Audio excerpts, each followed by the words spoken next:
typical sport, but law enforcement has been reaching out to us and other organizations who do overdose prevention trainings to get trained on carrying Narcan.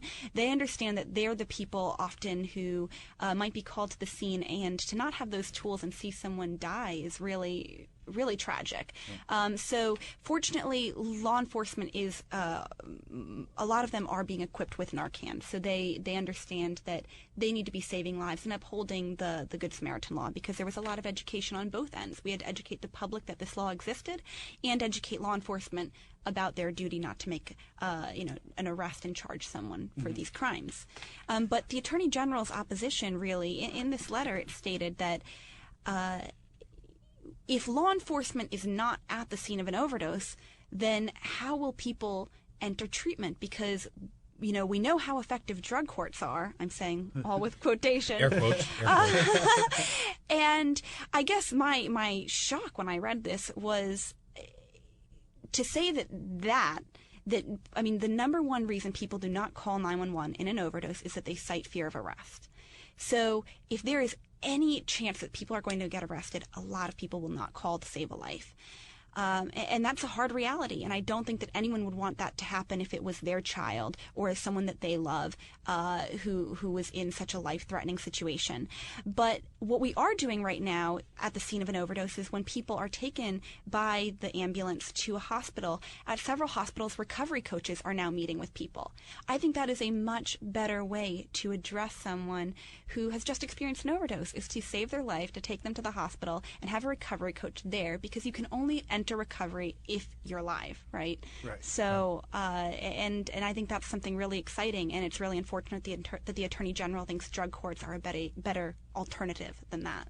We've actually got a call right now. We've got Steve from Scituate on the line. Steve, welcome to the Coalition. Hey, how you doing? Great. Tell us your story, Steve. I'm an ex-heroin addict, and I was clean for 13 years, and my wife passed away. We're sorry. Sorry to hear that. Not from a drug overdose. And I had my ex-father-in-law or whatever. They came into my life because I was an ex-heroin addict.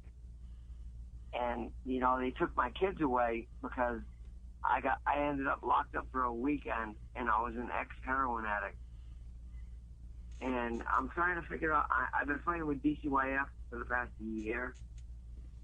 And I'm trying to figure if there's anybody that can help me with this, because I'm fighting with the court, and because I'm an ex-addict, I'm dealing with a bunch of issues. Are you currently in any kind of rehabilitation, recovery, going to meetings? Yeah, I go to meetings. I go to counseling.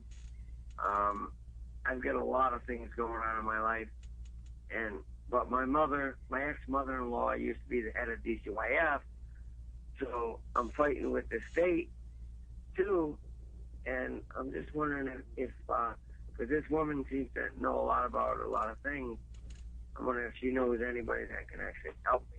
Rebecca? So, Steve, thank you for calling in, and I'm so sorry about the circumstances of what you're going through with DCYF and your children's mother passing away. We do not do legal assessments, but what we have done is worked with the ACLU to work on DCYF cases around similar issues, and they have been very helpful with taking up those cases. So I would certainly contact the Rhode Island ACLU about your situation, and you can discuss it with them, and I know that they have some experience taking up some similar cases. Steve, thanks for the call. We had Steve Brown on from the ACLU just a few weeks ago, and again, it's remarkable about the breadth of their operations. Getting back to your organization, you've got this bill. What is the physical status of the bill? When is it going to be heard? Is it going to be heard? Is it held? So that's what's all up in the air right now. Basically, the Senate unanimously passed an expanded version of the Good Samaritan law that we were really encouraged by, that we support and would like to see made law. The House version put a sub A in that basically just extends the sunset clause until 2017, but does not expand the immunity, which to us as a public health community working on overdose prevention is just disturbing because, again, we have to continue to tell people all these qualifying things of what they are not covered for. So if you're doing an overdose prevention training and you say, but you're not protected for da-da-da-da-da-da, people start losing that whole call 911 message.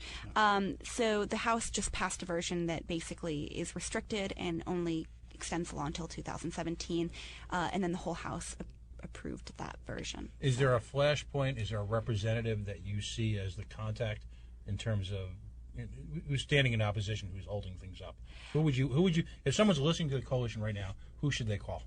I would actually recommend calling a couple of people. I would recommend that people who are listening call both their senators and their representatives on this. The message is a little different. On the Senate, did a great job, and I think that they need to be applauded for the stance that they're taking to say saving a life is more important. And what we are really asking is that the Senate take this and make it a priority, because if it's a priority, then hopefully the House can also make it vote on the Senate's version, essentially. The message to your representative is please take a vote on the Senate's version. We've got a minute left. Tell us about your organization as opposed to where we can contribute to it and where we can support it. Great. So we are online. Our website is protectfamiliesfirst.org.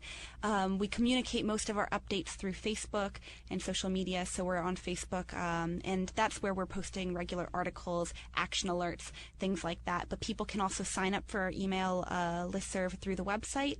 And we're located in Providence. So come by, stop by, and see what we're up to. Great. Thank you so much for joining us today. Again, Rebecca Naves-McGoldrick, Executive Director of Protect Families First. Folks, again, everyone in their families or extended families probably has someone that you may or may not know is part of this issue and is affected by this issue day to day. So time to get involved before you even know about it. We've got a very special segment. Special outro today for the coalition. This is our tribute to economic development in Rhode Island. This is a song from the album The Simpsons, Songs in the Key of Springfield, known as the Monorail song. So let's say, rest in peace to Phil Hartman, a genius that was taken from us before his time. And as we go out on the coalition tonight, we give you the Monorail song, or economic development in Rhode Island. It's more of a Shelbyville idea. Now, wait just a minute. We're twice as smart as the people of Shelbyville. Just tell us your idea and we'll vote for it. All right. I tell you what I'll do. I'll show you my idea. I give you the Springfield Monorail. I've sold monorails to Brockway, Ogdenville, and North Haverbrook, and by gum, it put them on the map.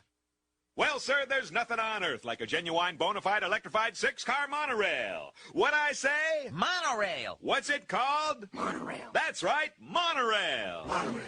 Monorail. Monorail. I hear those things are awfully loud. It glides as softly as a cloud. Is there a chance the track could bend? Not on your life, my Hindu friend. What about us brain-dead slobs? You'll be given cushy jobs. Were you sent here by the devil? No, good sir, I'm on the level. The ring came off my pudding can. Take my penknife, my good man. I swear it's Springfield's only choice. Throw up your hands and raise your voice. Monorail. What's it called? Monorail. Once again. Monorail. But Main Street's still all cracked and broken. Sorry, Mom. The mob has spoken. Monorail. Monorail.